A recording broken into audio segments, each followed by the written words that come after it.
Men don't get the leeway to make mistakes or display incompetence in the same way that women and children do.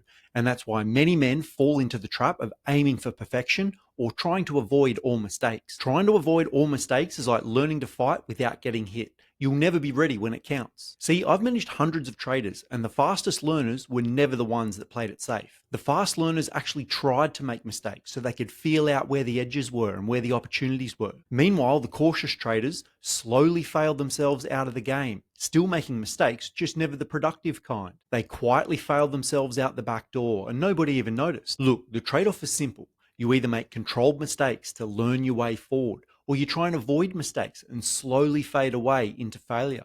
Because there's another side to this as well. As men, we often put ourselves under intense pressure to be competent, to be effective, to get things done with zero margin for error. That's aiming for perfection. But perfection is not a strategy, it's a trap. Mistakes are part of the price of growth. And if you don't decide where to make them, life will decide for you. So here's an action plan. Step 1 is to pick your battlegrounds. Identify areas where mistakes won't be catastrophic, but you'll get fast feedback. Set up low stakes environments for trial and error because you need real world feedback. Step 2 is to overcorrect intentionally. If you're a person that holds back, push too far just to see what happens. You're not being reckless, you're collecting information. You have to push the extremes to find out where the range is. Step 3 is to set up the feedback loop.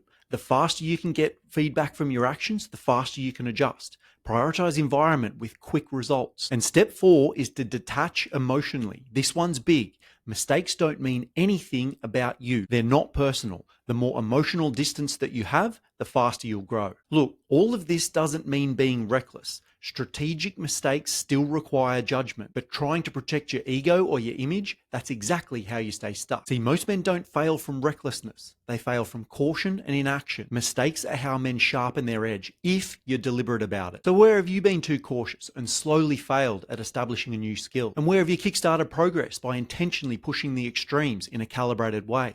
Let me know down in the comments. I'm really keen to hear what you've got to say.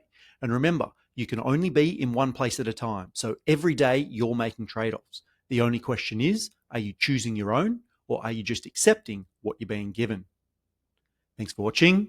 See you next time.